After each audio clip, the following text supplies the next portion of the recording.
Já iniciou? É o terceiro tema. Relação entre Israel, igreja e os gentios. Amém? Vamos ler aqui alguns textos. Eu vou ler 3 textos. O primeiro está em Deuteronômio 7:6.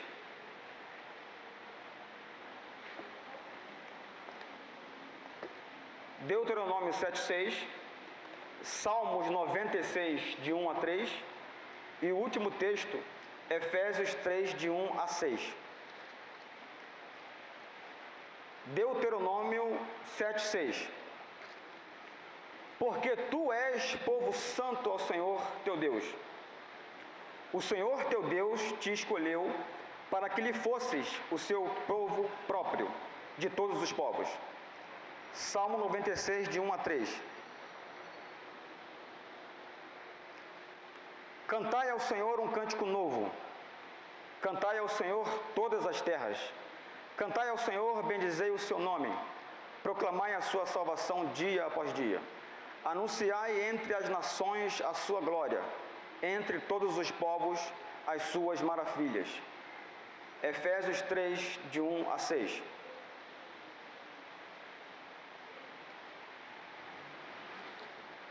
Efésios 3, de 1 a 6. Salmo 96, de 1 a 3.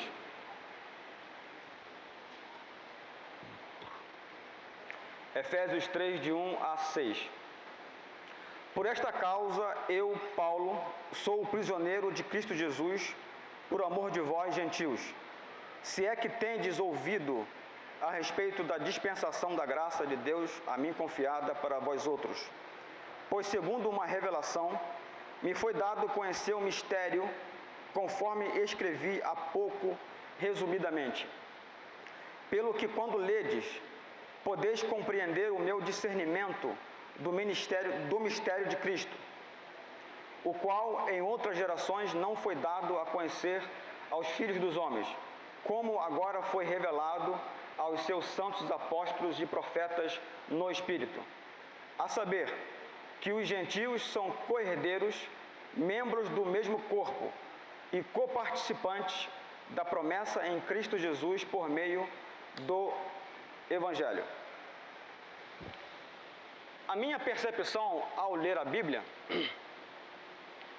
e eu já li a Bíblia toda algumas vezes, na primeira vez eu a li em 3 meses.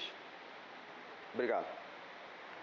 A minha percepção da Bíblia é de uma tricotomia teológica: criação, queda e redenção.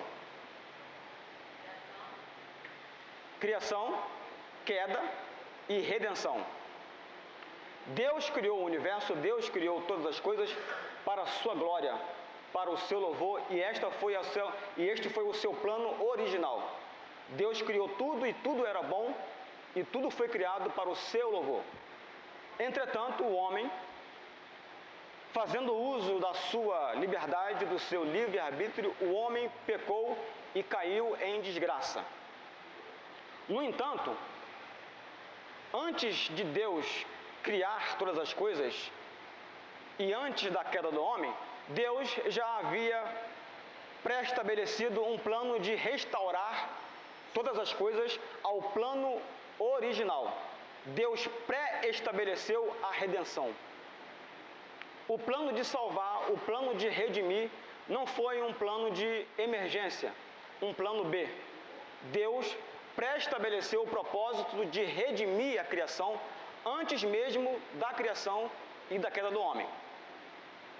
E Israel, a igreja e as nações. Então, como é que eu vejo a Bíblia? Eu vejo com essa percepção panorâmica. Deus criou, houve a queda, mas já havia um plano pré-estabelecido de Deus redimir a criação. O que é então basicamente redenção? Redenção é a restauração de tudo que foi perdido pelo pecado. E esse propósito de redenção não foi um plano de emergência, foi um plano que Deus pré-estabeleceu antes mesmo de criar o homem. E tanto Israel quanto a igreja e as nações estão dentro desse propósito. Amém? Israel, a igreja e as nações estão dentro desse propósito. Deuteronômio 7,6. Porque tu és povo santo ao Senhor teu Deus. O Senhor teu Deus te escolheu para que lhe fosses o seu povo próprio de todos os povos. Primeira ideia que nós já vimos anteriormente. Porque tu és povo santo. Santificação. O que é santificação? Separação de para dedicação a. Então, santificação basicamente é isso. Separação de para dedicação a. Separação do mundo, do pecado, para dedicação, para uso exclusivo de Deus. Porque tu és povo santo ao Senhor teu Deus, o Senhor teu Deus te escolheu para que lhe fosses o seu povo próprio, de todos os povos. Então, conforme o propósito de Deus estabelecido, Deus separou Israel.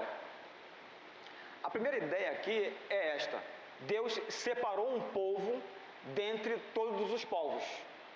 Nos traz a ideia de santificação.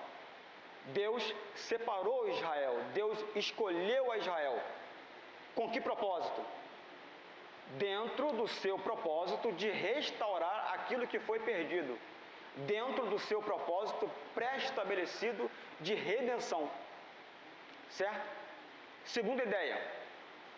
Ao escolher Israel dentre os povos, Deus não abandonou os outros povos. Deus não separou Israel como seu povo particular e deixou os outros, certo? Sem eira nem beira. Deus não abandonou os outros povos. O pensamento judaico, que perdurou até os tempos apostólicos, era de que a salvação era exclusividade do povo de Israel. O pensamento reinante, que perdurou até o tempo dos apóstolos, era de que Deus era exclusivo do povo de Israel. E existiam alguns radicais que pensavam assim: o Messias virá, salvará Israel e destruirá os outros. O pensamento de Israel, em alguns radicais, era esse: que o Messias viria, libertaria Israel, salvaria Israel e destruiria os outros povos. Mas Jesus, em João 3, em uma conversa com um fariseu chamado Nicodemos, Jesus desconstrói o pensamento judaico de que a salvação era a exclusividade do povo de Israel. João 3,16, que é muito conhecido, que é muito citado, está dentro de um contexto de uma conversa. Certo? Porque Deus amou o mundo de tal maneira que deu o seu Filho unigênito, para que todo o que nele crê não pereça, mas tenha a vida eterna. O que é João 3,16 dentro desse texto, dentro desse contexto? É uma desconstrução, certo, do pensamento judeu, do pensamento judaico, de que, primeiro, a salvação era pela prática da lei, e, segundo, a salvação era exclusividade do povo de Israel.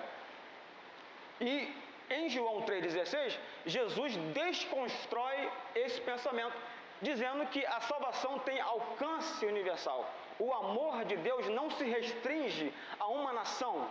O amor de Deus não se restringe a um pequeno grupo. Certo? Cristo veio para trazer salvação a todos os povos. O amor de Deus não está restrito a uma nação. Israel era um povo exclusivo de Deus, mas Deus não é exclusivo do povo de Israel. A igreja é uma nação santa, é um povo eleito, mas a igreja não é, mas Deus não é exclusivo da igreja. Amém? O amor de Deus tem alcance universal. É para todo aquele que crê. Amém?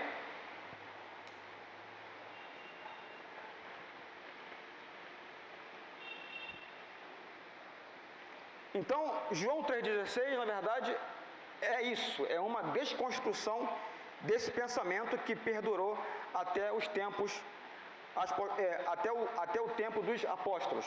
Então, Deus escolhe Israel segundo o seu propósito pré-estabelecido de salvar, certo? Mas também houve outros propósitos.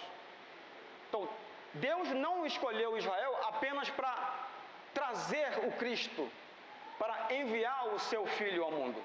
Deus escolheu Israel também para servir de revelação aos povos. Deus escolheu Israel para que Israel ensinasse aos outros sobre ele. Então, essa era uma missão de Israel. E isso pode ser visto no Salmo 96. Que diz: anunciai entre as nações a sua glória, entre todos os povos as suas maravilhas. Quer dizer, Deus escolheu Israel para se revelar aos outros povos, mas Israel falhou nessa tarefa. O Salmo 96 é um salmo de comissão. Deus está no Salmo 96 comissionando Israel a levar às nações o conhecimento sobre ele, certo? Mas Israel falhou nessa missão. Quando você vê Israel sendo levado para cativeiro, o propósito de Deus ali não era somente disciplinar o povo de Israel, certo? Nos cativeiros que Israel sofreu, Deus se revelou às nações. Então, um dos propósitos, certo, do cativeiro de Israel foi para que Deus se revelasse às nações, que era a missão do povo de Israel. O Salmo 96 é tão missiológico quanto Mateus 28. É tão missiológico quanto Marcos 16. Mas Israel não entendeu isso. Achava que Deus era exclusivo do povo de Israel, que a salvação era exclusividade deles. Mas Deus escolheu Israel não apenas para revelar o Messias, trazer o Messias, mas para revelar-se às nações através do povo de Israel. Mateus 28. O que é a igreja, então? Efésios 3. Por esta causa eu, Paulo, sou prisioneiro de Cristo Jesus, por amor de vós, gentios. Se é que tendes ouvido a respeito da dispensação da graça de Deus, a mim confiada para vós outros. Pois, segundo uma revelação, me foi dado conhecer o mistério, conforme escrevi há pouco, resumidamente. Que mistério seria esse que Paulo aqui fala, que Paulo aqui retrata? Observe que ele diz: pois segundo uma revelação me foi dado conhecer o mistério, que conforme escrevi há pouco, resumidamente. Ele está se referindo aos capítulos anteriores. E isso pode ser visto a partir do capítulo 2, do verso 11. Do verso 11 até o verso 22, nós temos 5 versos que nos trazem a ideia de uma união. Os versos de 11 até o verso 18 nos trazem a ideia de unidade, união. Por exemplo, no verso 14 em diante, diz assim, eu vou ler do verso 11. Portanto, lembrai-vos de que outrora vós, gentio na carne, chamados incircuncisão, por aqueles que se intitulam circuncisos na carne, por mãos humanas, naquele tempo, estáveis sem Cristo, separados da comunidade de Israel e estranho às alianças da promessa, não tendo esperança e sem Deus no mundo. Mas agora em Cristo Jesus, vós que antes estáveis longe, fostes aproximados pelo sangue de Cristo. Primeiro texto que traz a ideia dessa união. Porque por Ele, por Cristo. Porque por Ele, porque Ele é a nossa paz, o qual de ambos fez um. A que Paulo está se referindo aqui? Porque Ele é a nossa paz, o qual de ambos fez um. ele está se referindo aos judeus e aos gentios. Do ponto de vista bíblico, só existem dois povos: os judeus e os gentios. Então, este é o primeiro verso que nos traz a ideia de uma junção, de uma unidade, porque ele é a nossa paz, o qual de ambos fez um. A palavra judeu, originalmente, ela era usada para designar os filhos ou aqueles que eram oriundos da tribo de Judá. Então, judeu vem de Judá. Essa palavra, a princípio, era usada para descrever aqueles que nascessem na tribo de Judá. Mas, após o cativeiro, os hebreus passaram-se a chamar-se de judeus. Então, a palavra judeu hoje, a partir do exílio babilônico, após o cativeiro, a palavra judeu, ela passou a ser usada para designar aqueles que nascessem em Israel. E o que é gentio? Gentio significa estrangeiros. Basicamente é isso, significa estrangeiros, ou seja, serve para designar aquele que não é pertencente ao povo de Israel. Então, do ponto de vista bíblico, só existem dois povos, os judeus e os gentios. E o que é que Paulo fala aqui? Porque por ele, quer dizer, ele é a nossa paz, o qual de ambos fez um. Quer dizer, em Cristo, os dois povos, judeus e gentios, foram unidos pela cruz de Cristo. Então, o que é a igreja? É a unidade, é a união indissolúvel entre judeus e gentios. E em uma união indissolúvel, em uma unidade, não há distinção. Então, em Cristo, os povos, isto é, os judeus e os gentios, foram unidos indissoluvelmente. Não há mais distinção de etnia, não há mais barreira de sexo, de poderio econômico. Em Cristo somos um, judeus e gentios. Então, a igreja basicamente é isso. Então, esse é o primeiro verso que traz essa ideia, dessa união. Porque ele é a nossa paz, o qual de ambos fez um. E tendo derribado a parede de separação que estava no meio, a inimizade, aboliu na sua carne a lei dos mandamentos. Segundo verso, que traz essa ideia de unidade, união. Aboliu na sua carne a lei dos mandamentos na forma de ordenanças, para que dos dois, isto é, judeus e gentios, criasse em si mesmo um novo homem, fazendo a paz. Então, a igreja tem essa definição. É a formação em Cristo de um novo homem. Judeus e gentios que se convertem a Cristo são unidos de forma indissolúvel. Então, isto é igreja. 16. E reconciliar-se, aqui nos traz, aqui é a terceira ideia.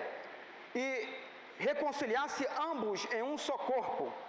Mais uma vez, a ideia dessa unidade. E reconciliar-se ambos em um só corpo com Deus, por intermédio da cruz, destruindo por ela a inimizade. Então, a igreja é esse corpo, formado pela junção de judeus e gentios que se convertem a Cristo. A quarta ideia, o quarto texto que traz essa ideia de união, de junção. E vindo, evangelizou paz a vós outros que estáveis longe, e paz também aos que estavam perto. Certo? Então, Cristo veio e evangelizou os que estavam longe. Quem é que estava longe? Os gentios estavam longe. Quer dizer, os povos não judeus, os gentios, eram estranhos aos concertos, eram estranhos às promessas, aos pactos que foram dados ao povo de Israel. Os gentios estavam longe, sem Deus, sem esperança no mundo. Mas em Cristo, os gentios foram aproximados. Então, esse é mais um texto que traz essa ideia de uma junção, de uma unidade entre os povos em Cristo. Então, aqui está o conceito espiritual de igreja. Igreja é isto, é a união de judeus e gentios que se convertem a Cristo. Verso 18. Porque por ele, ambos, mais uma vez, a ideia de junção. Porque por ele, ambos, judeus e gentios, temos acesso ao Pai em um Espírito.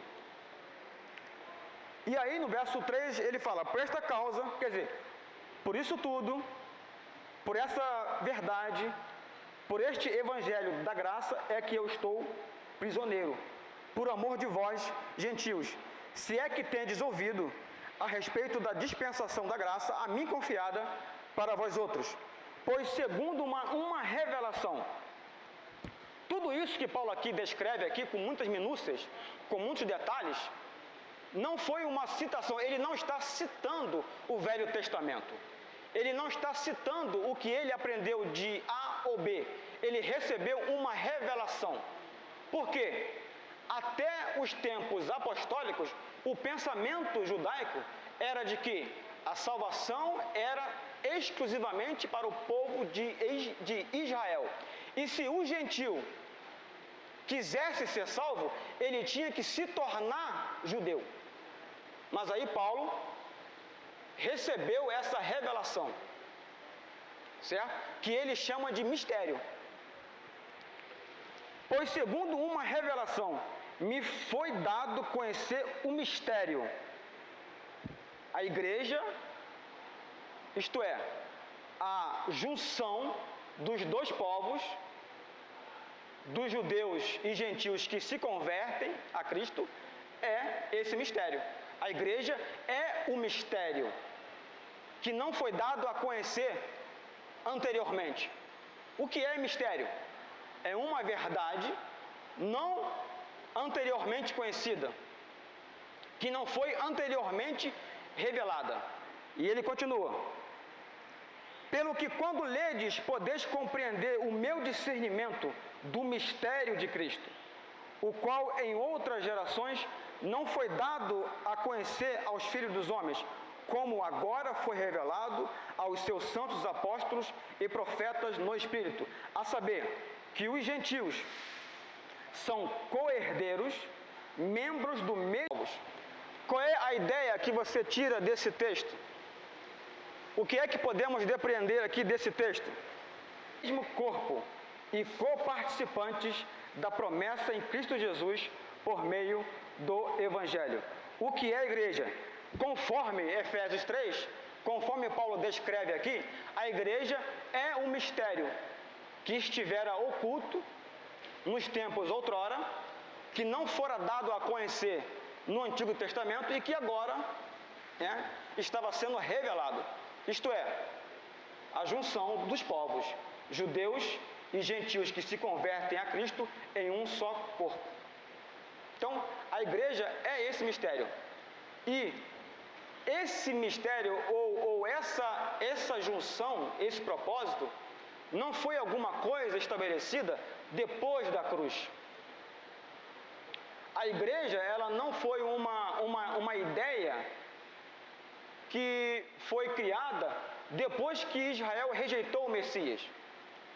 A igreja nasceu de um propósito eterno, de um propósito que Deus pré-estabeleceu, certo? E que não fora conhecida no tempo do Antigo Testamento.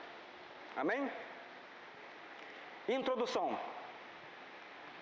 Há muita confusão e divergência na igreja hoje sobre a relação entre judeus e gentios no plano de Deus. Precisamos dar atenção a essa importante questão, pois tem muitas implicações para o presente e para o futuro. Então, observe que Israel, igreja e as nações estão dentro do plano de Deus, estão dentro do propósito de Deus. E o propósito de Deus é redenção. Isto é, restaurar aquilo que foi perdido, restaurar todas as coisas ao plano original. Deus criou todas as coisas para o seu louvor, para a sua glória, mas o homem caiu, mas havia um plano pré-estabelecido de restauração, de redimir a criação. E tanto Israel, quanto a igreja, quanto as nações estão dentro desse plano.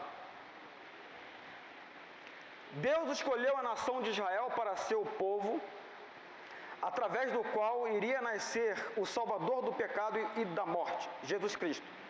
Deus prometeu o Messias pela primeira vez após a queda de Adão e Eva no pecado. Deus, mais tarde, confirmou que o Messias viria da linhagem de Abraão, Isaque e Jacó. Isso está em Gênesis 12, de 1 a 3.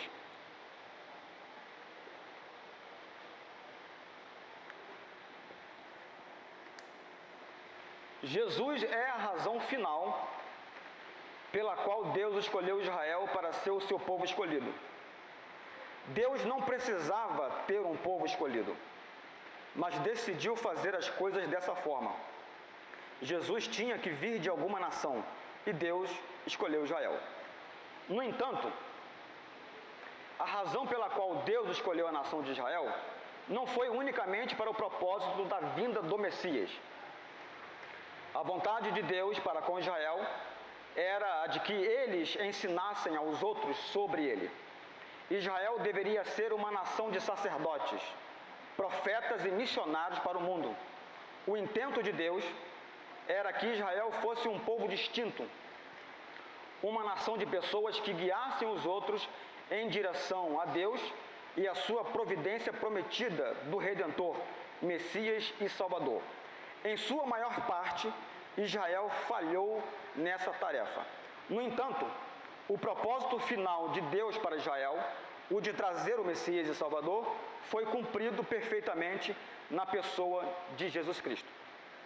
Então, o que eu quero aqui frisar é que Deus escolheu Israel dentro do seu plano de salvação, e ao escolher Israel, Deus não abandonou os outros povos, até porque Deus escolheu Israel também como instrumento para levar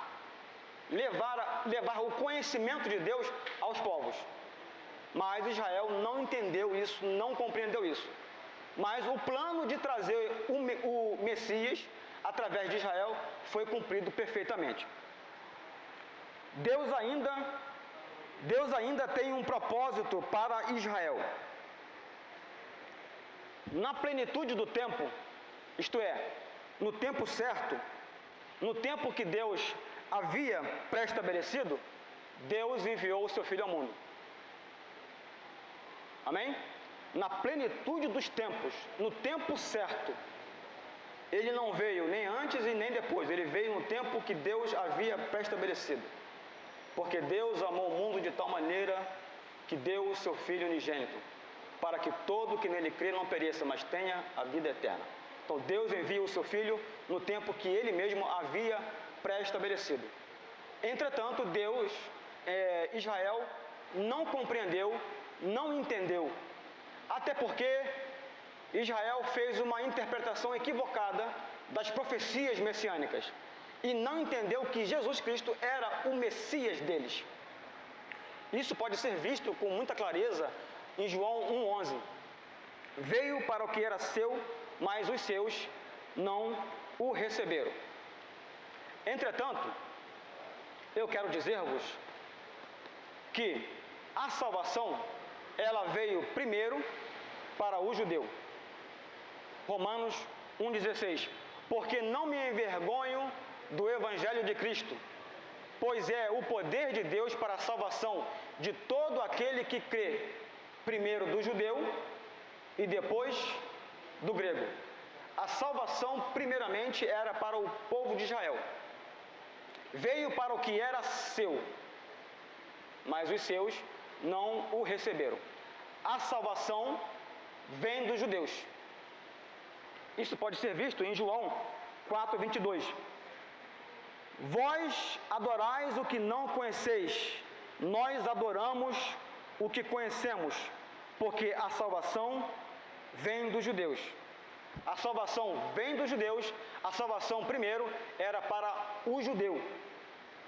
E a igreja nasceu de uma comunidade judaica.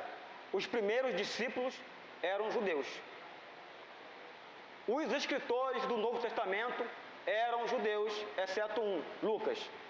Então, a igreja nasceu de uma comunidade judaica. A nossa fé, quer as pessoas queiram ou não, tem raízes judaicas. O nosso Salvador, o nosso Messias, nasceu em uma cultura judaica. Ele era judeu e ele continua sendo judeu. E ele voltará para reinar, não em Nova York, não em Miami, não na Inglaterra. Ele voltará para reinar em Israel. O núcleo, a base do reino milenar de Cristo vai ser Jerusalém. Então, a nossa fé, ela tem raízes judaicas. E Paulo vai dizer em Romanos 15:26, que nós, gentios, somos participantes dos valores espirituais dos judeus. Romanos 15:26-27, diz assim, Romanos 15:26-27. Porque aprove a Macedônia e a Acaia levantaram uma coleta em benefício dos pobres dentre os santos que vivem em Jerusalém.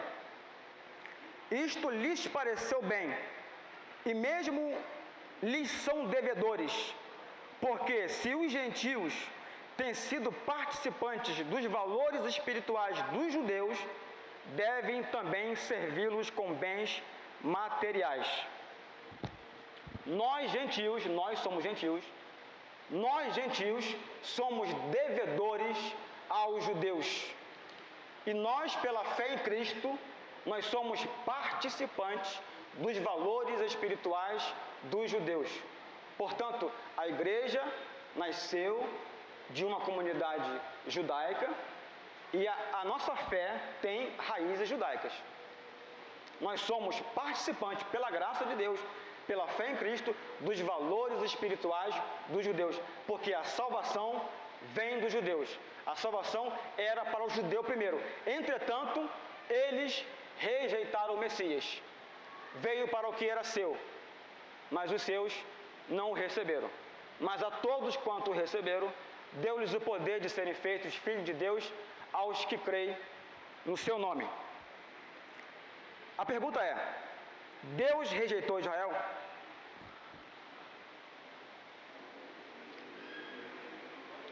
Há muitos protestantes, infelizmente, que pensam que sim. Isso não é tão forte hoje, mas nos séculos, no 14º século, antes disso, o pensamento reinante era esse, que Deus, pela rejeição de Israel a Cristo, Deus tinha rejeitado para sempre o povo judeu, e que a igreja substituiu Israel no plano de Deus. É a chamada teologia da substituição. Infelizmente, a igreja católica pensava assim, e muitas correntes protestantes também pensavam assim. Deus rejeitou Israel? De modo nenhum. Muito embora Israel não tenha recebido o seu Messias, Deus ainda tem um propósito para Israel. Na Bíblia, Israel é Israel e a igreja é a igreja. Os dois não devem ser confundidos. É verdade que existe um sentido em que um cristão é um judeu espiritual, ou seja, um verdadeiro judeu. E também que a igreja verdadeira é um tipo de Israel espiritual. Entretanto, Deus tem planos específicos, Deus tem planos e promessas específicas para serem cumpridas por ambos. Em relação à salvação, há somente dois grupos: os perdidos e os salvos. Em relação ao futuro, e as profecias de Deus a 3 grupos: os judeus, as nações e a igreja. 1 Coríntios 10, 32.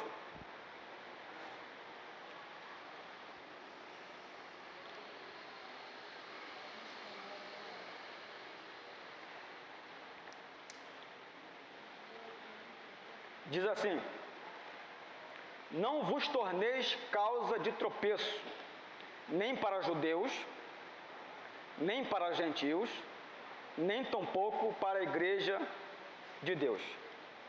Amém? Então, Deus tem promessas e tem propósitos específicos para serem cumpridos por esses 3 elementos: igreja, Israel e as nações, ou os judeus, a igreja e os gentios. Amém? Amém, queridos? Até aqui nós vimos que com relação à salvação, há 2 grupos: os perdidos e os salvos. Com respeito ao futuro e às promessas divinas, com relação às profecias, há 3 grupos: Israel, igreja e as nações. Amém?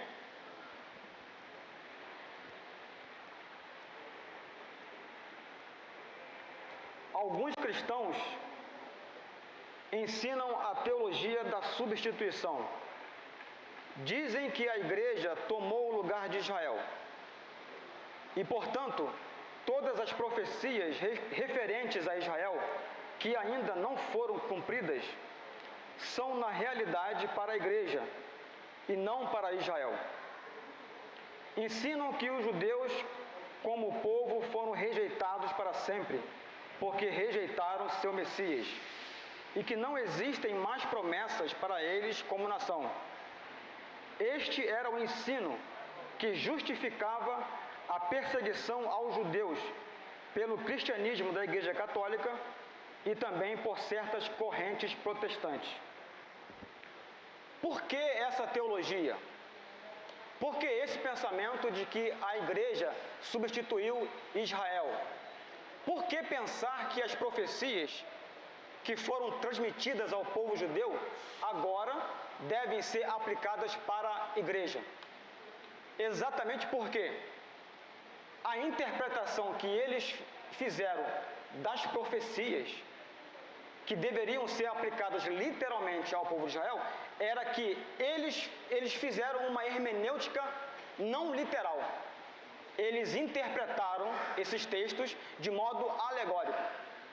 E também porque, como Israel se mostrava obstinado e duro à pregação do Evangelho, então acreditava-se que Israel tinha sido para sempre, Deus tinha abandonado para sempre o seu povo, devido a essa interpretação alegórica. Mas Deus não rejeitou o seu povo. Deus ainda tem um propósito para o povo de Israel. Como pode um verdadeiro cristão perseguir os judeus se deve a sua salvação a um judeu? Como pode um verdadeiro cristão perseguir os judeus se reconhece que os autores da Bíblia eram judeus? Se reconhece que Deus ainda ama seu povo, mesmo que por enquanto seja povo rebelde? É muito claro na Bíblia que Deus ainda tem propósitos para os judeus, para atraí-los a seu Filho e trazê-los de volta ao seu plano de redenção, junto com os gentios. Apesar dos seus pecados, apesar de terem rejeitado o seu Filho, as promessas de Deus a favor de Israel serão cumpridas.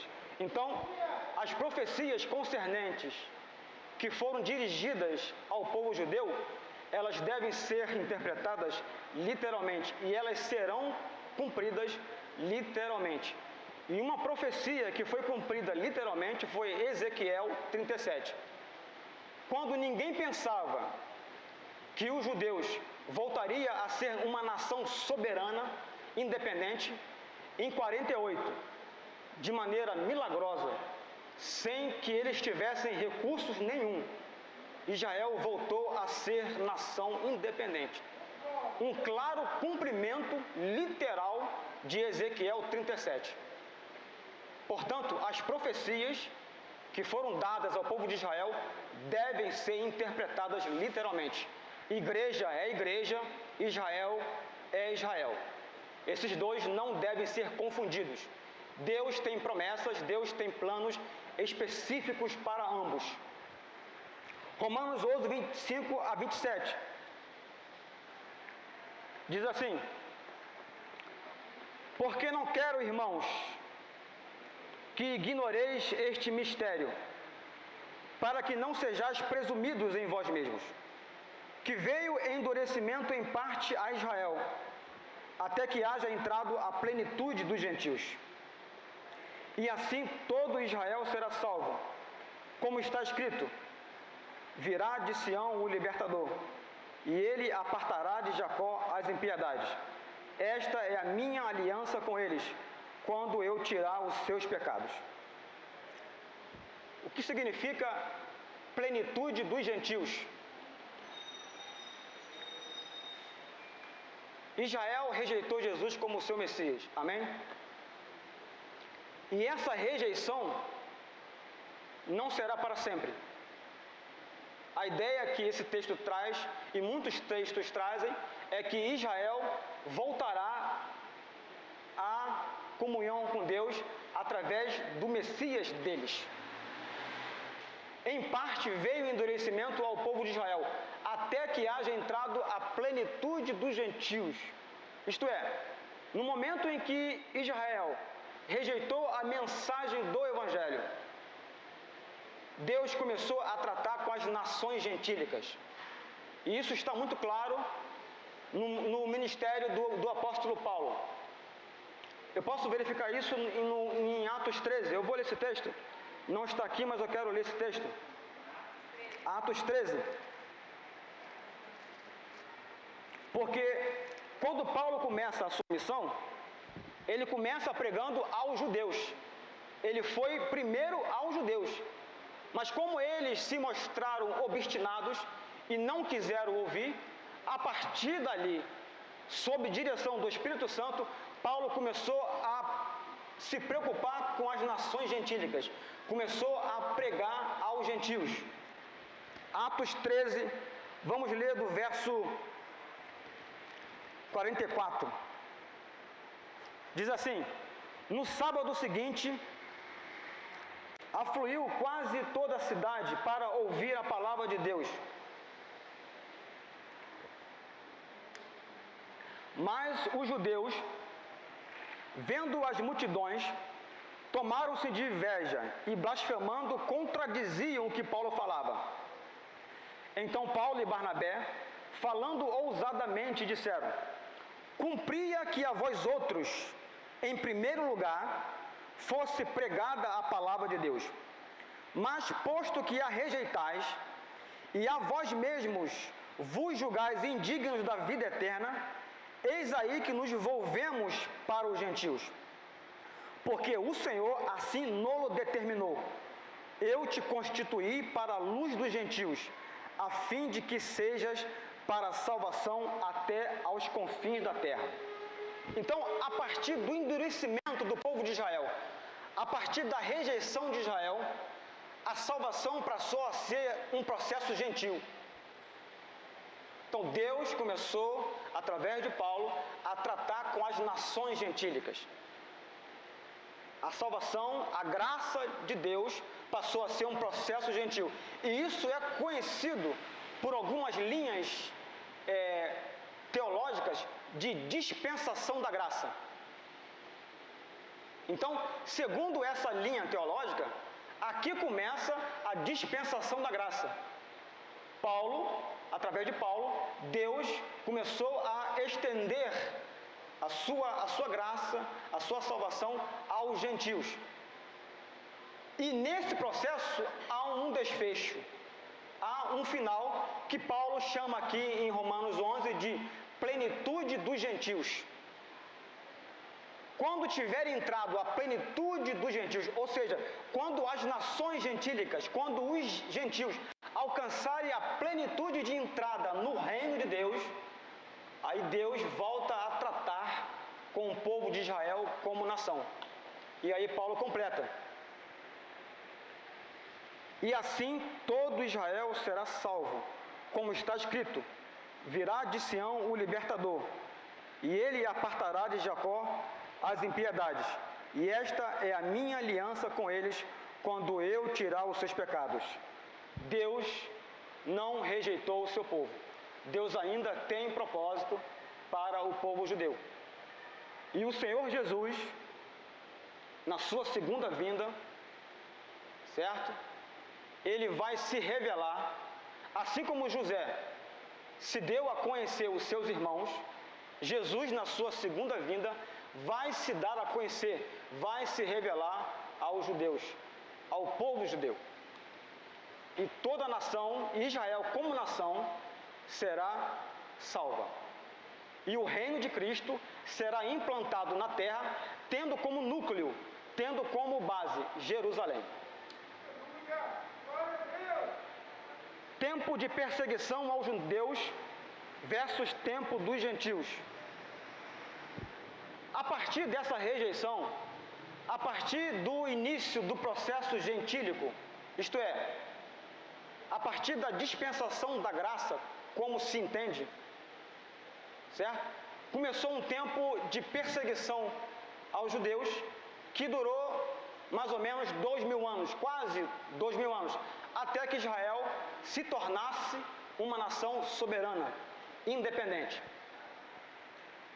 Durante os últimos 2000 anos, os judeus têm sido perseguidos, assim como as profecias indicaram que aconteceria. Foram expulsos de Israel pelos romanos em 70 depois de Cristo. Foram espalhados para as nações do mundo, onde sofreram terrivelmente.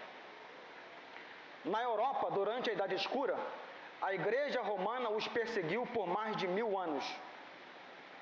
Os padres incentivavam o povo dizendo: os judeus mataram Cristo, são assassinos de Deus.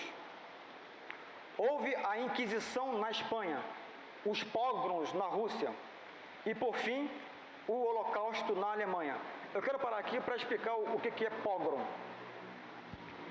Pogrom é um termo russo que significa um grupo violento, um movimento de violência contra uma etnia ou contra uma comunidade étnica ou religiosa. Então, houve a Inquisição na Espanha, os pogroms na Rússia e, por fim, o Holocausto na Alemanha. Muitos protestantes, inclusive Martinho Lutero, também perseguiam e maltratavam os judeus. Eu não trago isso como demérito para Martinho Lutero. Eu respeito a sua história e nós devemos muito ao que ele fez. Foi um homem de Deus, eu creio nisso, mas ele cometeu alguns equívocos exatamente por se fazer uma hermenêutica alegórica das profecias que foram destinadas literalmente para o povo judeu. No começo, Martinho Lutero se propôs a levar o evangelho aos gentios, ou quer dizer, aos judeus. Como os judeus eram muito duros, eram muito obstinados, ele passou a escrever manifestos, passou a escrever livros contra os judeus. Isso está na história, isso pode ser visto. Toda perseguição aos judeus é inspirada por Satanás. Há duas testemunhas que ele odeia em especial: os judeus e os cristãos. Os judeus têm sofrido porque rejeitaram o seu Messias. No entanto, eles são um claro sinal de Deus para o mundo. A sua existência como povo e como nação, especialmente desde que reocupou a terra prometida, declara ousadamente que a Bíblia é a palavra de Deus, que a Bíblia é verdadeira. Então, até 1948, as profecias que foram dirigidas ao povo de Israel eram interpretadas aplicando-se à igreja. Em 48, houve uma correria para se mudar isso. Porque, literalmente, certo? A despeito de muitas dificuldades, porque Israel não tinha poderio bélico, não tinha recursos materiais. De maneira milagrosa, Israel voltou a ser nação soberana. Um claro cumprimento de Ezequiel 37. Temos que entender que as profecias nos informam que os judeus seriam expulsos de sua terra por 2 vezes, pelos babilônios e pelos romanos, e que eles voltariam 2 vezes.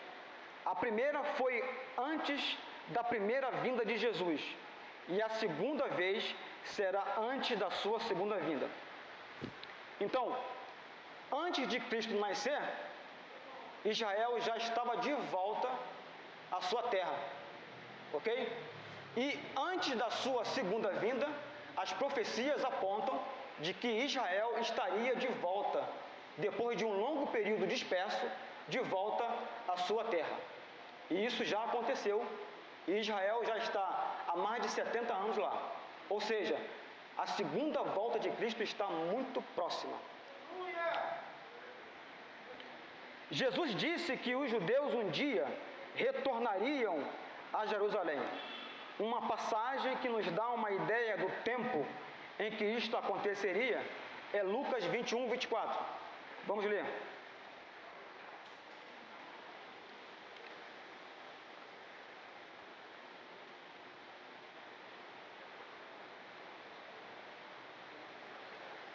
Diz assim: cairão ao fio da espada e serão levados cativos para todas as nações, e até que o tempo dos gentios se completem, Jerusalém será pisada por eles. Mais uma vez: cairão ao fio da espada e serão levados cativos para todas as nações, e até que os tempos dos gentios se completem, Jerusalém será pisada por eles. Há uma interpretação desse texto acerca desse termo, tempos dos gentios. Entende-se que o tempo dos gentios seria uma dominação estrangeira sobre Israel a partir do Império Babilônico até a volta de Cristo. Só que, dentro desse contexto, o Senhor Jesus está retratando da sua segunda vinda. Ele está falando da grande tribulação.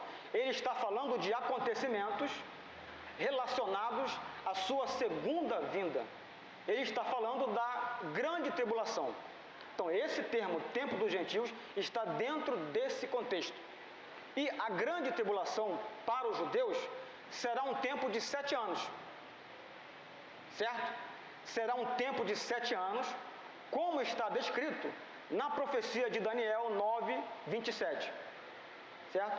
Então, o tempo dos gentios é um tempo correspondente à segunda metade da grande tribulação. Certo? A segunda metade, ou seja, os 3 anos e meio da grande tribulação, será um tempo terrível de tribulação para os judeus. Será nesse tempo que os exércitos do anticristo sitiará Jerusalém, invadirá Jerusalém, certo? E vai perseguir os judeus e vai fazer de Israel o núcleo, a base do reino dele. Então, Jerusalém, nesses 3 anos e meio finais da grande tribulação, será o núcleo ou a base do império, do reino do anticristo. Então, o tempo dos gentios equivale a esses 3 anos e meio finais da grande tribulação. Compreenderam? Não confunda tempo dos gentios com plenitude dos gentios. Plenitude dos gentios é a plenitude, ou seja, é a entrada das nações no reino de Deus, que começou quando Paulo começou a levar o evangelho aos gentios, e vai ter o seu desfecho momentos antes da vinda de Cristo. Certo? Os gentios vão atingir a plenitude de entrada no reino, entendeu? E a partir daí, Deus vai se voltar para o povo judeu e vai acontecer a grande tribulação, e na metade da grande tribulação é que o anticristo vai invadir Israel. Então, o tempo dos gentios equivale à segunda metade da grande tribulação. Aqui Jesus está falando sobre alguns eventos de sua segunda vinda. Todos os judeus estarão instalados na Palestina, o templo será reconstruído e o anticristo fará a sua última tentativa de dominar e governar o mundo, desta vez tendo Jerusalém como sede de seu governo. Está iminente a grande batalha do Armagedon. A ocasião será a segunda metade da 70ª semana de Daniel, um período de 3 anos e meio. Será nessa época que Jerusalém será pisada pelos gentios. Certo? Em Lucas 21:20, diz assim: quando, porém, virdes Jerusalém sitiada de exércitos, sabei que está próxima a sua devastação. Esse texto, tanto esse texto de Lucas 21, quanto Mateus 24, que faz referência ao sermão profético, esses textos, eles tratam de uma profecia de duplo cumprimento.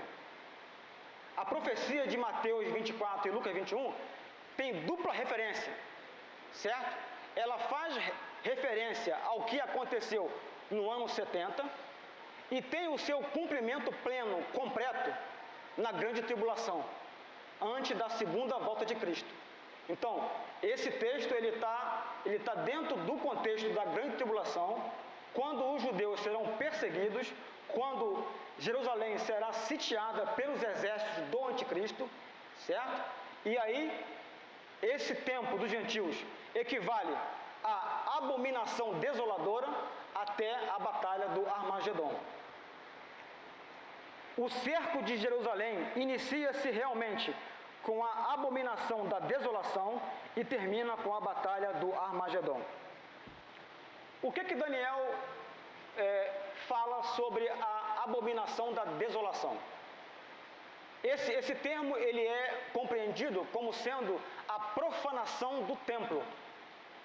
Nesse período da grande tribulação, o templo será reconstruído e na segunda metade do pacto, que vai ser feito de 7 anos, o anticristo sitia Jerusalém, invade e profana o templo. Paulo fala que ele vai entrar no santuário de Deus, vai assentar-se no santuário, ostentando-se como se fosse o próprio Deus. Isto é profanação. Isso é o que significa desolação, abominação da desolação. Então, o tempo dos gentios começa com a abominação da desolação e vai até a batalha do Armagedon. Então, concluindo essa parte, todas as coisas que têm acontecido a eles, aos judeus, foram profetizadas. Este povo e a Bíblia são intimamente ligados. Um não poderia existir sem o outro. O plano de Deus, revelado no seu livro sagrado, mostra que no final haverá um tempo de restauração de todas as coisas. Atos 3:21. Sem dúvida, estamos já vivendo no início dessa restauração, pois o mesmo Deus que tem agido com mais rapidez nas últimas décadas para restaurar a igreja, a sua pureza apostólica, está restaurando também, diante dos nossos olhos, os judeus e a nação de Israel. Portanto, estamos no tempo da plenitude das nações, estamos no tempo da entrada das nações no reino. Estamos no tempo da grande ceifa final, Romanos 11:25. Estamos no tempo da grande ira de Satanás, Apocalipse 12:12. Estamos no tempo do juízo de Deus, Apocalipse 6:17. Estamos no tempo da restauração do povo de Deus, judeu e gentil, e das preparações finais do casamento da igreja com Cristo, Efésios 5:27 e Apocalipse 19:7. E estamos em tempos em que os judeus descobrirão que Jesus de fato é o seu Messias. Então, os cristãos de olhos abertos e de corações sensíveis devem amar os judeus e apoiar sua volta à terra. Ezequiel 37, de 11 a 12 e 15 a 28. Certo? Esses textos vocês vão ter depois, leiam em casa. Então, o que é que nós vimos até aqui? Com relação à salvação, há dois grupos, os perdidos e os salvos. E com relação às profecias e ao futuro, há três grupos: Israel, a igreja e as nações. Esses três elementos, eles estão presentes no plano de Deus. Eles vão estar presentes no reino de Deus. Cristo voltará e, dentre muitos propósitos, ele voltará para salvar Israel de uma destruição, porque Israel vai estar a ponto de ser destruído. Então, Cristo volta na batalha do Armagedon e salva Israel e implanta o seu reino na terra, certo? E Jerusalém será a base desse reino. E no reino de Cristo estarão presentes a igreja, Israel e as nações. Amém? O reino, como eu disse, esses três elementos vão participar do reino: Israel, as nações e a igreja. Cristo veio para estabelecer o reino de Deus, que está sendo estabelecido e será estabelecido definitivamente quando Cristo voltar. O reino será o clímax de todas as profecias relativas aos judeus, às nações e à igreja. É para ali que convergem todas as profecias. Nenhum texto profético vai além do reino, a não ser aqueles que se referem ao local de habitação dos santos, a cidade santa. Ambos são eternos, um na terra e outra num lugar celestial.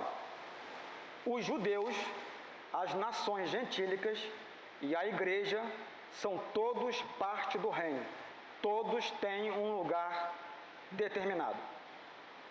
Israel, a nação. Cristo surgirá como o libertador dos judeus que estiverem sofrendo a maior tribulação. E então todo Israel será salvo. E esse texto eu já até trouxe aqui. 6. Porque não sabemos que este mistério, para que não sejais presumidos em vós mesmos, que venha endurecimento em parte a Israel, até que haja entrado a plenitude dos gentios. E assim todo Israel será salvo. Como está escrito: virá de Sião o libertador, e ele apartará de Jacó as impiedades. Esta é a minha aliança com eles, quando eu tirar os seus pecados. Amém? Então, há muitos textos proféticos que falam sobre isso. Há muitas profecias que retratam acerca do Messias reinando sobre a linhagem de Abraão, Isaac e Jacó. Certo? E talvez por isso foi que eles tiveram uma percepção equivocada acerca desse reino. Eles pensavam que o Messias viria e implantaria esse reino. Certo? Eles não entenderam que a primeira vinda do Messias não seria para isso. Ele viria como cordeiro, ele viria como salvador primeiro, mas eles não entenderam essa parte. Eles entenderam que o Messias viria e os salvaria do poder tirânico de Roma. Por isso que eles não conseguiram entender a pessoa de Cristo. Porque Cristo não tinha, entre aspas, para eles, o perfil de um libertador. Não tinha o perfil de um rei como Davi, que viria para libertá-los do jugo romano. Por isso que eles não conseguiram entender Cristo Jesus como seu Messias. Amém? O reino de Davi será novamente instaurado. Vamos ler 2 Samuel 7. 2 Samuel 7, 10, verso 10, verso 12, verso 13.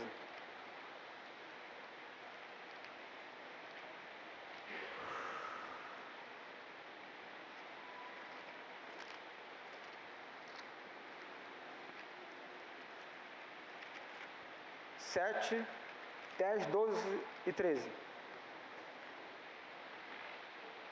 Diz assim: quando teus dias se cumprirem e descansares com teus pais, então farei levantar depois de ti o teu descendente, que procederá de ti, e estabelecerei o seu reino. Este edificará uma casa ao meu nome, e eu estabelecerei para sempre o trono do seu reino. Eu lhe serei por pai, e ele me será por filho. Isso aqui é Deus falando com Davi. Quando teus dias se cumprirem e descansares com teus pais, então farei levantar depois de ti o teu descendente, que procederá de ti, e estabelecerei o seu reino. E este edificará uma casa ao meu nome, e eu estabelecerei para sempre o trono do seu reino. Isto é, o reino de Davi será novamente instaurado na pessoa do Senhor Jesus. Vamos ler também Lucas, capítulo 1, verso 30 a 33.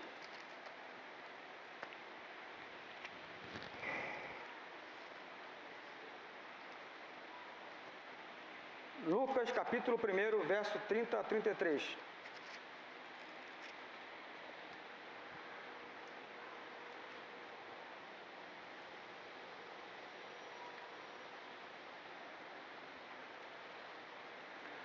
Mas o anjo lhe disse: Maria, não temas, porque achaste graça diante de Deus. Eis que conceberás e darás à luz um filho, a quem chamarás pelo nome de Jesus. Este será grande e será chamado Filho do Altíssimo. Deus, o Senhor, lhe dará o trono de Davi, seu pai, e ele reinará para sempre sobre a casa de Jacó, e o seu reinado não terá fim. Amém? Então, profecias como estas apontam para um reino de Davi, que será novamente instaurado. Então, Cristo volta para restaurar esse reino que será eterno. As nações gentílicas sobreviverão à grande tribulação e às pragas, e passarão a era do reino. Após a grande tribulação, haverá uma redução terrível dos povos. Restará poucas pessoas na terra, certo? Mas muitos povos sobreviverão à grande tribulação e passarão a era do reino. Mateus 25, 31 a 32. Mateus 25, 31 a 32.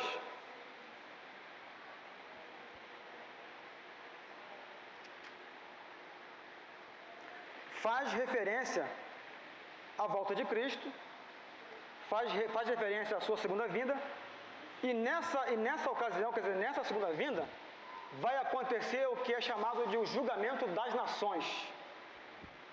Mateus 25, 31 a 32.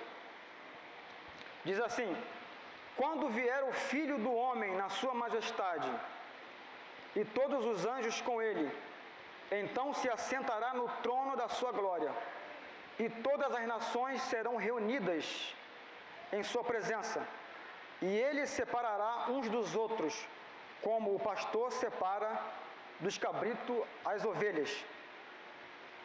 Amém? Nesse texto todo, se vocês lerem esse texto todo, há 3 grupos: as ovelhas, os cabritos e os pequeninos irmãos. Certo? Então, haverá esse julgamento com relação às nações que restarem da grande tribulação. E qual será a base de julgamento dessas nações?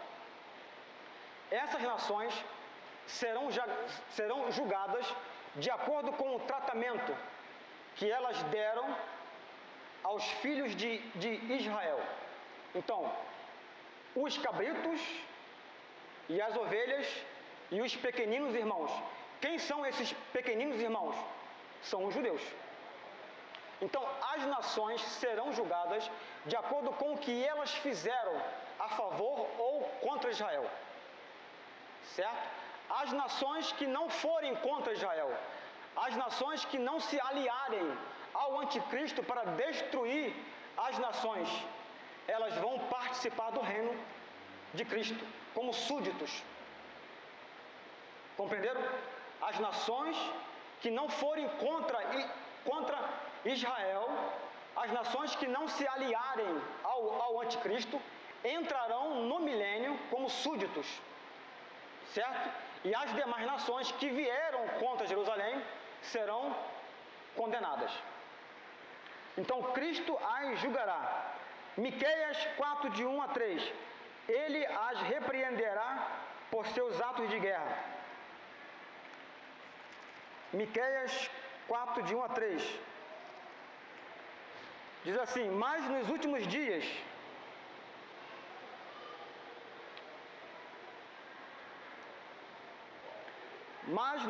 dias acontecerá que o monte da casa do Senhor será estabelecido, e no cimo dos montes se elevará sobre os outeiros, e para ele afluirão os povos.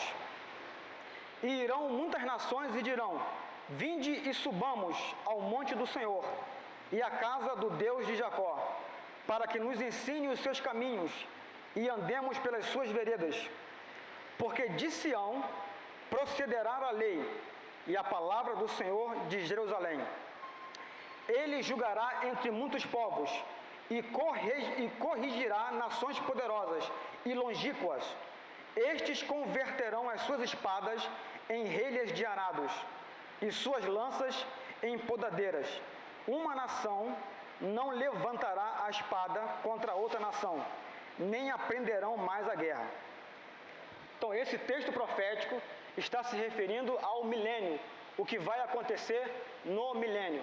As nações, aquelas que sobrarem, que restarem, vão participar do reino e deverão ir para Jerusalém para aprender a palavra de Deus. Zacarias 14, 16 a 19.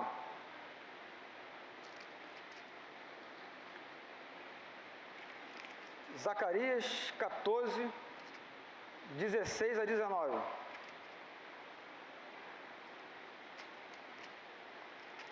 Diz assim: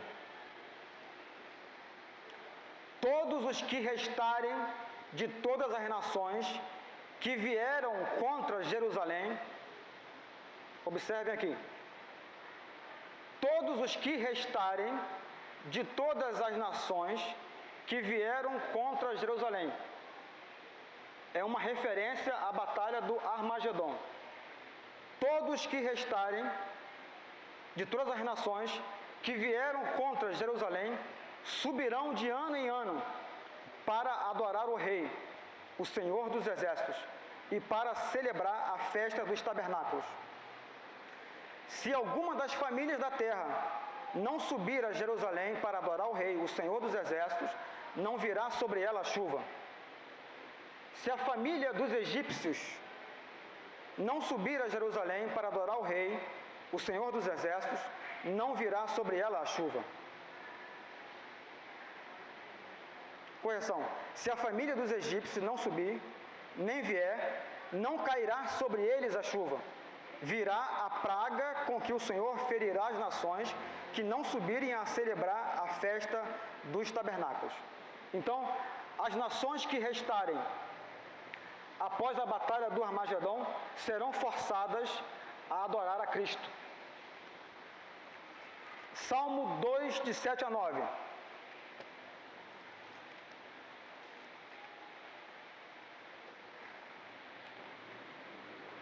Salmo 2, de 7 a 9. Diz assim: proclamarei o decreto do Senhor. E ele me disse: tu és meu filho, eu hoje te gerei. Pede-me e eu te darei as nações por herança e as extremidades da terra por tua possessão. Com vara de ferro as regerá e as despedaçarás como um vaso de oleiro. Isto é, o Senhor Jesus irá governar as nações com vara de ferro. Então, as nações estarão presentes no milênio. Que nações serão estas? Serão as nações que forem aprovadas no julgamento das nações, aquelas que não forem contra Israel.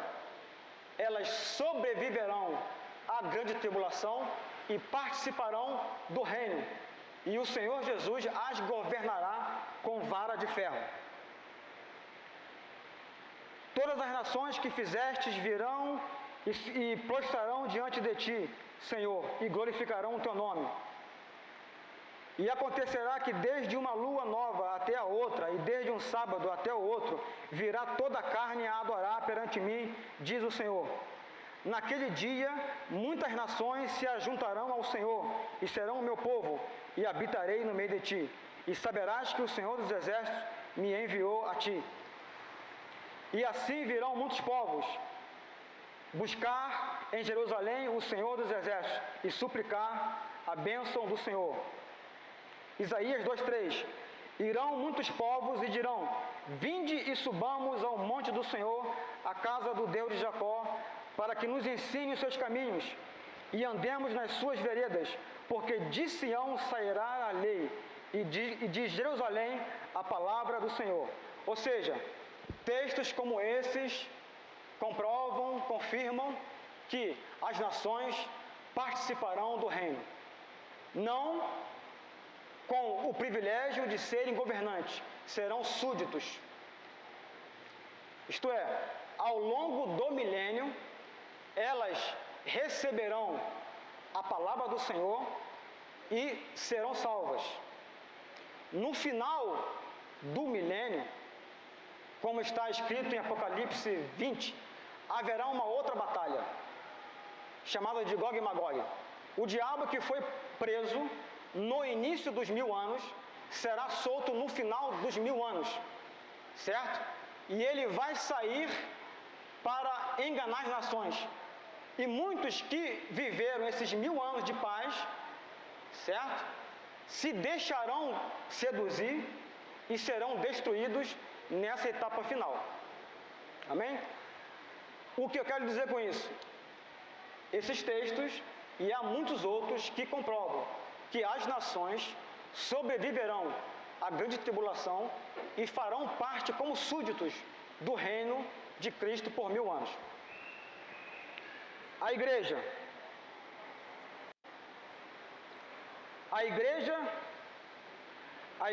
estará presente. Os santos reinarão com Cristo. Eles constituirão um grupo muito especial, distinto de todos os outros. Serão os únicos seres do reino que passaram pela ressurreição e pelo arrebatamento, e, portanto, terão corpos imortais. Eles serão governantes e não súditos. Eles são o reino que desce dos céus e é estabelecido na terra sobre as nações. Então, a igreja, antes da grande tribulação, ela é arrebatada, certo? E após a grande tribulação, ela volta com Cristo, que vai estabelecer o seu reino sobre a terra, tendo como base Jerusalém, e a igreja será com Cristo governante nesse milênio. sobre as nações. Amém?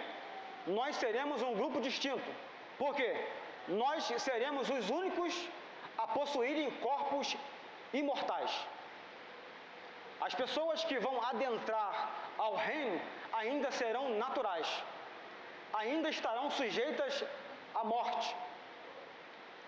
É bem claro que nesse período a maldição será suspensa e, muito embora a morte continue existindo, os homens terão longevidade, viverão por quase 1000 anos, certo? Há textos que mostram que os homens só morrerão jovens se eles pecarem, mas mesmo assim morrerão aos 100 anos. Então, os únicos nesse período de reinado que terão corpos glorificados, imortais, serão os santos. A igreja no reino será governante e não súditos. Apocalipse capítulo 2, verso 26. Diz assim: e ao que vencer e guardar até o fim as minhas obras, eu lhe darei poder sobre as nações. O que está explícito aqui é que a igreja governará as nações. E ao que vencer e guardar até o fim as minhas obras, eu lhe darei poder sobre as nações, e com vara de ferro as regerá, e serão quebradas como vaso de oleiro, como também recebi de meu Pai. Amém? Serão os únicos seres do reino que passaram pela ressurreição ou pelo arrebatamento, e portanto terão corpos imortais. Eles serão governantes e não súditos. Eles são o reino que desce dos céus e é estabelecido na terra. Por esse aspecto, a igreja é o reino, e somente os que foram remidos pelo sangue de Cristo podem entrar neste reino.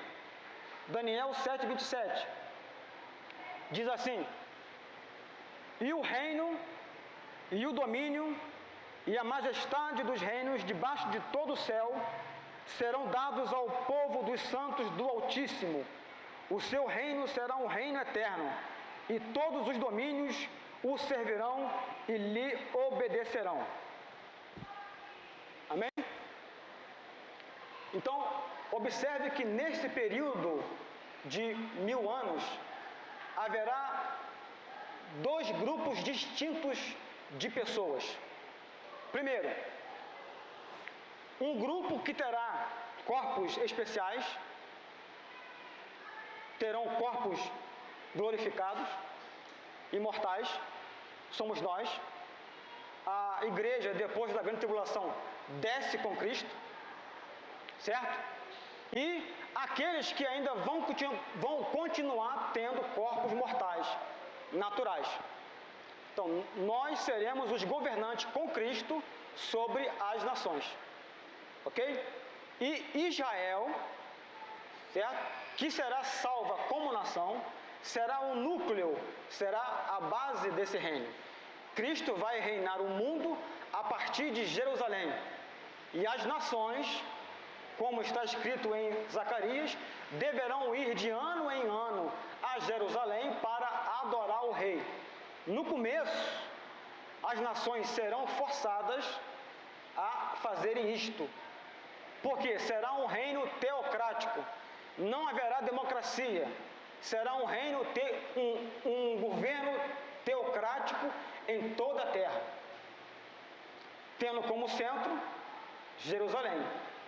E a igreja, com corpos glorificados, sendo administradores com Cristo neste reino. Amém? Compreenderam que esses três elementos farão parte do reino? Certo? Ou seja, haverá ainda um teste, haverá ainda uma provação para aqueles que restarem das nações e que adentrarem ao reino. No final, todos serão testados nessa batalha final. Amém? Antes de começar o estado eterno, antes de começar o julgamento do grande trono branco, as nações serão provadas. Então, aos judeus, o reino de Davi. Então, o reino deve vir de Judá. Isso está em Gênesis 49, 10. Eu não vou ler. O reino deve vir da casa de Davi e será eterno. Segundo Samuel 7, 12, 13 e 16, Isaías 9, 7. Jerusalém será a capital do reino. Miqueias 4, de 1 a 3. Jesus, o filho de Davi, será o seu rei. Lucas 1, 32 a 33. E Davi será um príncipe. Ezequiel 34, 23 a 24. Esse texto eu quero ler. Ezequiel 34, 23.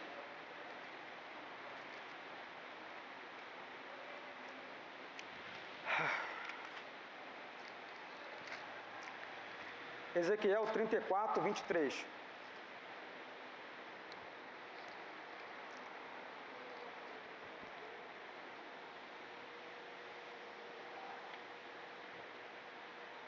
Diz assim: suscitarei para elas um pastor, e ele as apacentará.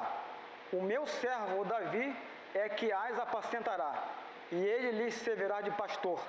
Eu, o Senhor, lhe serei por Deus, e o meu servo Davi será príncipe no meio delas. Eu, o Senhor, o disse. Esse capítulo aqui trata do retorno do povo de Israel à sua terra, por ocasião da segunda volta de Cristo. Então, aos judeus, o reino de Davi. As nações serão súditos deste reino. As nações não salvas participarão do reino. Zacarias 14, 16 a 19. No começo, as nações serão governadas pela força. Salmo 2, de 7 a 11 e Apocalipse 2, 26 a 27. Os santos reinarão na terra sobre as nações durante 1000 anos. Apocalipse 24. O reino será purificado e aperfeiçoado. Apocalipse 20, de 7 a 10. Amém? E a parte final aqui, na verdade, é um extrato que eu trago desse livro aqui. Eu fiz questão de trazer como extrato, como conclusão, o extrato desse livro aqui, e que eu tenho inclinação para crer desta forma também. Amém? Depois que terminar o milênio e acontecer o que é chamado de um novo céu e uma nova terra, as nações que forem redimidas, elas continuarão na terra, certo? A Nova Jerusalém descerá do céu e será o lar dos santos. Somente os santos habitarão a Nova Jerusalém, certo? E a terra será habitada pelas pessoas, certo? E tendo como centro Jerusalém. Haverá uma Jerusalém terrena e uma celestial. Após o milênio, o reino terreno será deixado com pessoas da terra. São os remidos que, com corpos imortais, governarão o mundo da cidade santa. Não devemos confundir esses três elementos que existirão dentro do reino: os santos, os judeus e as nações. O reino é apenas um. Eventualmente, ele se estenderá até os confins da terra e talvez até fora dela, para que se aumente o seu governo e venha a paz sem fim sobre o trono de Davi e sobre o seu reino.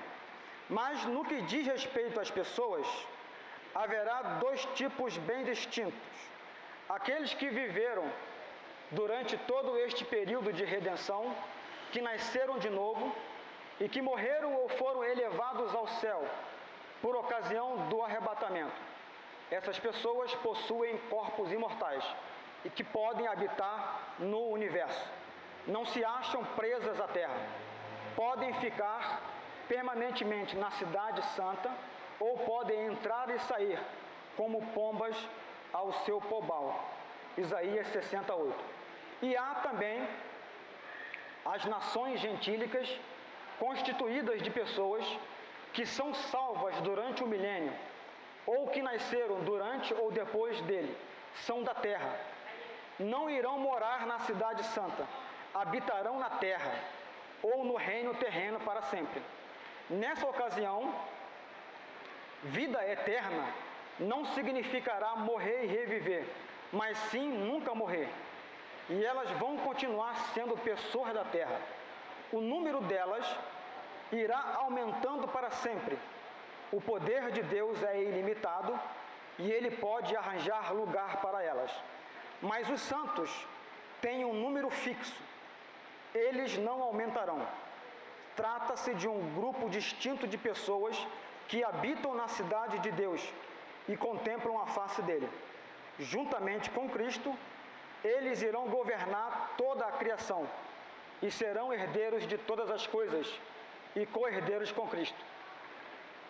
Os judeus remidos, isto é, os que foram salvos e se tornaram imortais, são reunidos aos santos.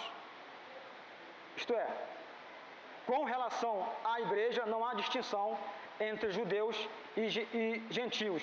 Judeus e gentios que se convertem a Cristo são um só. Na cidade santa, não se fará distinção entre pessoas por questões de nacionalidade. Os santos, tanto do Velho Testamento como do Novo Testamento, se encontram lá. Isso pode ser visto em Apocalipse 21, 12 e 14. A nação terrena de Israel será salva como nação terrena, e Davi reinará. Nela estará o núcleo do reino da terra. Cristo e os santos reinarão durante 1000 anos. Depois disto, o reino assumirá a sua forma permanente, quando os judeus habitarão na terra prometida e as outras nações viverão em paz com eles. O novo céu e a nova terra, mencionados em Apocalipse 21, são o resultado do reinado de Cristo durante os 1000 anos. Então, eu tenho inclinação para crer também nisto, que após o milênio, a igreja, os santos, habitarão a cidade santa, Israel, os judeus, formarão o núcleo terreno da terra e as nações em volta servirão a Deus em paz com eles. Amém? Eu creio assim, dessa maneira, que haverá esses 3 grupos. Isso eu estou dizendo após o milênio. Entendeu? Há muita coisa, não há muita coisa sobre o que acontece após o milênio. Mas após o milênio, seguramente, haverá a igreja, as nações e os judeus. A igreja como governante, as nações como súditos e Israel como núcleo desse reino. No estado eterno, a igreja vai habitar a cidade santa e as nações viverão mediante a luz da cidade santa. E Israel será o reino terreno da terra. Amém? Compreenderam aqui? Entenderam que esses 3 elementos tanto farão parte do reino de Cristo na terra, como também farão parte do estado eterno? Então, Deus tem promessas e propósitos específicos para os judeus, para a igreja e para as nações. Amém? E assim encerramos a nossa matéria.